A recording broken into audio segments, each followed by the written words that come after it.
মানে বাংলাদেশের গণতন্ত্রের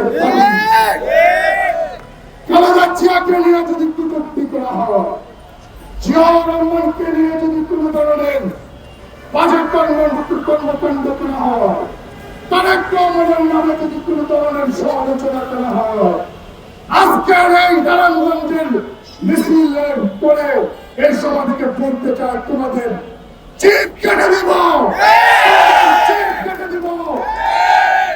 আর জিয়াউর রহমানের ছবিকে যারা অপমান করেছ, তোমাদের পায়ের নড়ি কেটে দিব, তোমাদের পা কেটে দিব।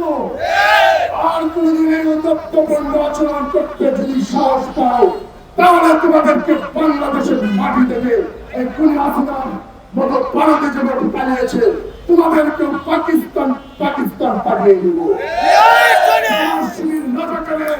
এই বাংলাদেশে পিন্ডি নয়, পাথরের মতো একটি হাইনি সরকার বাংলাদেশে অবৈধভাবে ক্ষমতায় ছিল। জুলাই আগস্টের ছাত্র জনতার বিপ্লবের মধ্য দিয়ে এই ফ্যাসিবাদী শেখ হাসিনাকে বাংলাদেশের মস্তক থেকে পালিয়ে যেতে বাধ্য করা হয়েছিল। আজকে এই ছাত্র জনতার রক্তের বিনিময়ে যে পরিবেশ আমরা পেয়েছি, যে অর্জন বাংলাদেশের মানুষ পেয়েছে, এই অর্জন একমাত্র সংগঠিত হয়েছে আমাদের সাংগঠনিক অভিভাবক দেশ নায়ক রহমান সাহেবের নেতৃত্বে। আজকে 18 কোটি মানুষ দেশ নায়ক তারেক রহমানের নেতৃত্বে ঐক্যবদ্ধভাবে 16 বছর সংগ্রাম করে আজকে বাংলাদেশে এই ফ্যাসিবাদী শেখ হাসিনার পতন ঘটাতে সক্ষম হয়েছি।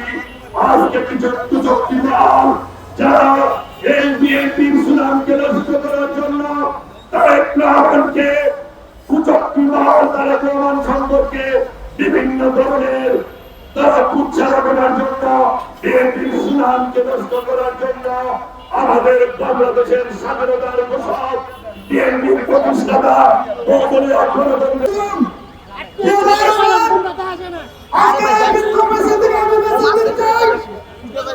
বাংলাদেশের বর্তমানে